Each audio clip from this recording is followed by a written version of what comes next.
பொதுவாக வந்து ஸ்டேர்கேஸ் பார்த்தீங்கன்னா இந்த மாதிரி கட்டும்போது நம்ம வந்து மேல் நோக்கி ஏறும்போது கிளாக் வைஸில் ஏறுற மாதிரி பாருங்கள். எப்போதுமே வந்து ஏறும்போது கிளாக் வைஸில் தான் ஏறணும். அதுதான் வந்து சரியான முறை. ஏன்னா கிளாக் வைஸில் தான் நமக்கு வந்து அது வந்து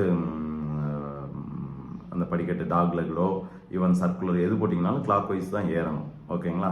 அது மாதிரி ஏறி இறங்கும்போது வந்து டுவர்ட்ஸ் நார்த்து பார்த்தோ இல்லை ஈஸ்ட் பார்த்தோ இறங்குற மாதிரி வைங்க. அந்த ஸ்டேர்கேஸ் வந்து சவுத் வால் இல்லைன்னா வெஸ்ட் வாலில் வர மாதிரி பார்த்துக்கோங்க. ஓகேங்களா? இதெல்லாம் முக்கியமான பாயிண்ட்ஸு.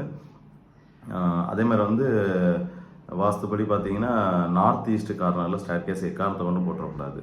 அது வந்து ரொம்ப ஒரு அதாவது வந்து பாசிட்டிவ் வைப்ரேஷன் நமக்கு அது மூலியமாக தான் வரும். நீங்கள் அந்த இடத்த வந்து பிளாக் பண்ணிங்கன்னா அது வந்து நம்மளுடைய எனர்ஜி லெவலை வந்து குறைச்சிடும், வீட்டுக்கு தேவையான எனர்ஜி இதை. அதேமாதிரி பிரம்மஸ்தானத்தில் வரக்கூடாது, வீட்டோட மையத்தில் வரக்கூடாது. பின்ன வந்து மெயின் என்ட்ரன்ஸுக்கு ஆப்போசிட்டில் இருக்கக்கூடாது ஸ்டேர்கேஸோடைய படி.